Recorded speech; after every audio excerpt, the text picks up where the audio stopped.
No wonder 90% of homebuyers in 2023 regretted their purchase. Well, today I'm going to save you from making some costly mistakes. I'm talking about homes that might look great on the surface, but could turn into your worst financial nightmare. In this video, I'm revealing the types of homes buyers in Phoenix should steer clear of, from costly repair risks to challenges when it's time to sell. These red flags could turn your dream home into an endless headache. By the end, you'll know exactly what to avoid to protect your investment and find a home that truly fits your needs. After helping lots of buyers find homes across the valley, I've seen it all. And there are certain types of properties that I tell my clients they may want to reconsider, and the last kind may be a bit controversial. First up, flipped homes. Now, I know what you're thinking. Those before and after photos look amazing, right? But here in Phoenix, we're seeing a huge problem with amateur flippers who are just trying to make a quick buck and, quite frankly, taking advantage of people's desire to have a home that cosmetically looks great. Just last week, I was showing a client a flipped home in Central Phoenix. Everything looked perfect at first glance: fresh paint, new cabinets, trendy backsplash.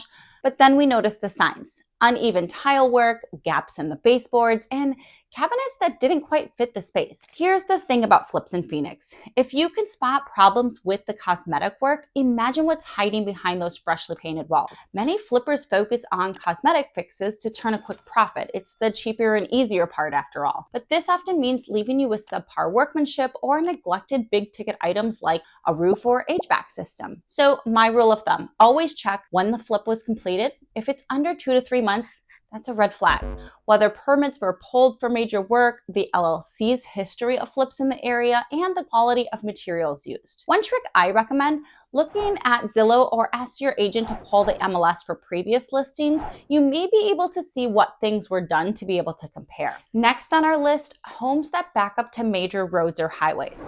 I'm looking at you, Loop 101 and Loop 202 properties. I had a client who thought, oh, the road noise won't bother me. I'm from LA. I'm used to it. Well, guess what happened when they tried to sell 3 years later? Every single showing came back with the same feedback. Great house, but that road noise. In Phoenix, we love our outdoor living. You're going to want to use that backyard from October through April. But when you're trying to enjoy your morning coffee on the patio and all you hear is traffic, trust me, it gets old fast. Plus, these properties typically sell for 5 to 10% less than similar homes just a block away. That's real money we're talking about. The next one is absolutely crucial in Phoenix: homes with aging roofs or AC units. Let me be very clear. In Phoenix, your air conditioning isn't a luxury, it's life support. When it's 115 degrees outside, you can't wait 3 days for an AC repair. And replacing a unit, you're looking at $8,000 to $15,000 per unit. And some homes in Phoenix need multiple units. And don't get me started on roofs.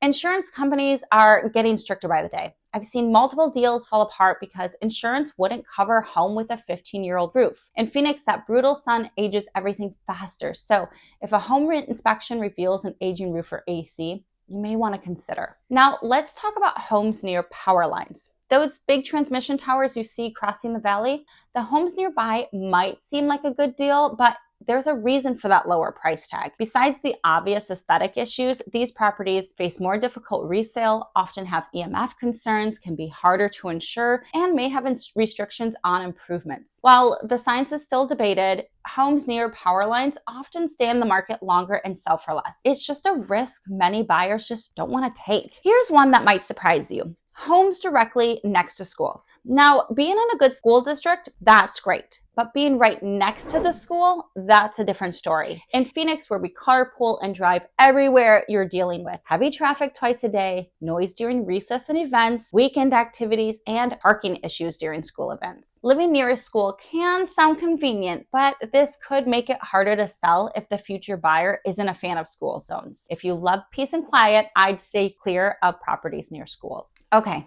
I know this one will be controversial. Let's talk about solar panels. I know what you're thinking.